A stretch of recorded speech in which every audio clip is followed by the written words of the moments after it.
नमस्कार दोस्तों, मैं अंकुर उपाध्याय स्वागत करता हूं आप सभी का आपके अपने YouTube channel share market analysis में। दोस्तों, ओला इलेक्ट्रिक के बारे में यहां पे आप सभी के साथ बात करने वाला हूं। ओला इलेक्ट्रिक ने अपना कुछ दिन पहले आईपीओ प्राइस के भी नीचे भाव दिखाया, हालांकि अभी वापस से रिबाउंड देखने को मिला है। ओला इलेक्ट्रिक में मार्केट के रिबाउंड के साथ काफी अच्छा 82.84 के लेवल्स पे स्टॉक कल मुहूर्त ट्रेडिंग में क्लोजिंग देता हुआ दिखाया। अच्छी तेजी देखने को मिली हमें बीते कुछ दिनों में। टेक्निकल चार्ट स्ट्रक्चर काफी ज्यादा वीक है, लेकिन इस बीच में नया महीना जब भी शुरू होता है तो ऑटो कंपनियां अपने ऑटो सेल्स नंबर पेश करती हैं। इस कंपनी ने भी अपने ऑटो सेल्स नंबर पेश करे हैं, जो कि काफी इंटरेस्टिंग देखने को मिल रहे हैं। दोस्तों, बड़े लंबे समय बाद कुछ अच्छी खबर आ रही है ओला इलेक्ट्रिक के शेयर धारकों के लिए। ऑटो सेल्स नंबर्स की बात करें तो 50,000 से ज्यादा यूनिट्स बेची गई हैं ओला इलेक्ट्रिक के द्वारा, जो कि 41,605 यूनिट रजिस्टर थी लास्ट टाइम।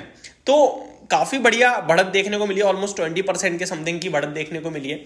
ये डेफिनेटली एक बूस्ट करेगा इसके इन्वेस्टर्स को।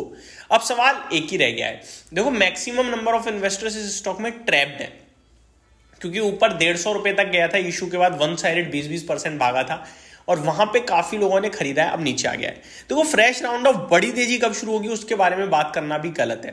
केवल और केवल एक ही बारे में बात करना चाहिए कि हमें लेना चाहिए पोर्टफोलियो के लिए या नहीं लेना चाहिए। इसका जवाब भी बहुत ही सिंपल शॉर्टेड है। आप कितना ले रहे हो, कितने समय के लिए ले रहे हो और कितना ले रहे हो, मैंने बोल ही दिया। तो ये दो चीजें इंपॉर्टेंट है बस। फॉर एन एग्जाम्पल, अगर आप बड़े अमाउंट में ले रहे हो तो आपके लिए टेंशन का विषय बन सकता है कभी भी किसी भी वक्त, और आपको दर्द होगा, आप बेच भी सकते हो लॉस में। अगर आप लिमिटेड ले रहे हो, फॉर एग्जांपल मेरी पोर्टफोलियो 1 लाख की है, मैं 10% इसमें लगा रहा हूं, तो मेरी 90% पोर्टफोलियो तो अलग है ना। वहां से मेरा अगर 10% बन गया तो ओला इलेक्ट्रिक का तो मेरा पूरा फ्री हो गया एक तरीके से, तो फिर मेरे लिए कोई टेंशन का विषय नहीं है। लेकिन मेरी पोर्टफोलियो 1 लाख की और मेरे पास ओला इलेक्ट्रिक 40,000 का है या 30,000 का है, तो ये 30% पैसा मेरा रिस्क हो गया। रिस्क इन द मीन एक सिंगल स्टॉक में जो पोर्टफोलियो मैनेजमेंट के खिलाफ हो जाता है। इसमें आपके पैसा बनने के चांसेस ज्यादा होते हैं, तो पोर्टफोलियो नेगेटिव होने के चांसेस भी ज्यादा होते हैं। ऐसा ना हो कि आपका एक ही शेयर आपकी पोर्टफोलियो ड्राइव करने लगे। नंबर ऑफ, अगर मेरी पोर्टफोलियो में 1 लाख रुपए है और 1 लाख में 4 शेयर है, तो 25,000 चारों में बट गया, तो कोई दिक्कत नहीं है। 3 अच्छा कर रहे हैं, 1 खराब कर जाएगा तो भी मैनेज हो जाएगी।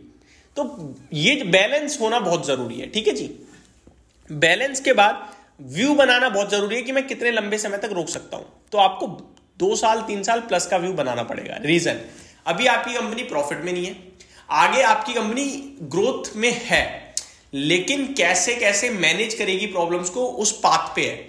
कॉम्पिटिटर्स जो है वो सब सिचुएशन देख चुके हैं, मैनेज करना उन्हें आता है, डीलरशिप उनके पास है, अच्छी ग्रोथ है, ब्रांड वैल्यू बहुत बड़ी है। हालांकि ओला इलेक्ट्रिक की भी ब्रांड वैल्यू हो चुकी है, लेकिन उनके मुकाबले की नहीं है। तो धीरे धीरे उसे कैच करनी है और जो कंज्यूमर्स हैं उनका भरोसा जीतना रह गया है। अभी तो कंप्लेंट्स पे कंप्लेंट है।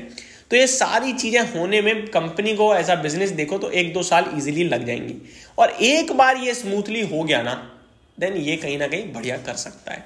तो ये आपको समझना होगा। मेरी नाक ब्लॉक हो गई है, बोलने में दिक्कत हो रही है दोस्तों। तो ये सारी चीजें हैं जो आपको लेते समय समझिए। अब अगर आप नहीं ले रहे हो तो क्या इसमें कुछ गलती हो रही है? देखो, आप एक ऐसा प्लेयर छोड़ रहे हो जो प्योर ईवी प्लेयर है और ईवी की डिमांड है, आगे मार्केट ईवी पसंद कर रहा है, इनके लिए ग्रोथ अपॉर्चुनिटीज हैं बिल्कुल है। अभी तो भारत में इनका मार्केट शेयर बहुत अच्छा है, प्लस अभी ये एक्सपोर्ट नहीं करते, और ये एक्सपोर्ट करेंगे तो इनका मार्केट शेयर और सेल्स बहुत हैवी बढ़ सकती है, जो कि इनकी ग्रोथ को काफी तेज ड्राइव करेगी। प्लस ये जो अभी सेल्स खरीदते हैं चाइना से, वो ये खुद बना रहे हैं, वो भी इनकी अगर फैक्ट्री रेडी हो गई और ये यूज करने लगे तो इनका बड़े लेवल पे मार्जिन बढ़ता हुआ दिखेगा, जिसकी वजह से प्रॉफिट आएगा। तो वो कंपनी के लिए अच्छा करेगा आगे ले चलकर। तो ये कुछ रीजन है जिसकी वजह से आपको लेना चाहिए और नहीं लेना चाहिए को आप इजिली कहीं ना कहीं कंसीडर कर सकते हैं, डिसीजन ले पाएंगे। तो ये मेरी तरफ से छोटी सी अपडेट थी। Thank you so much for watching this video. Have a great day guys.